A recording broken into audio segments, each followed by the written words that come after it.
Hi friends, for our math journal today, we're going to have our true or false math journal page, a pencil, scissors, and glue stick. I'm going to remember the first thing I do is always the same. Look at the top and write my name. Okay friends, now we did a sheet like this before with numbers up to 5. Today we're doing subtraction sentences up to 10. So I'm going to cut off the bottom and I'm going to cut out my first subtraction sentence. Okay, and I'm going to read it. It says 10 minus 4 equals 6. We can use our number line down here. I'm going to start at 10, and I'm going to go backwards 4. Ready? 1, 2, 3, 4. I landed on the number 6. Now, if you want to check it again in another way, you could also always draw a picture. So I could draw 10 dots.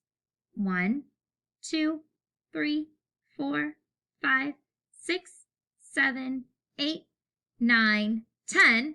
And then I can use our crossing it out strategy. I can cross out 4. 1, 2, 3, 4. And I can count how many are left. Ready? 1, 2, 3, 4, 5, 6. 10 minus 4 equals 6. I used my number line. I drew a picture. You also always have your fingers. I can take my 10 fingers. I can take away 4, and I can count how many are left. 1, 2, 3, 4, 5, 6. If you want, you can always use your snap cubes as well.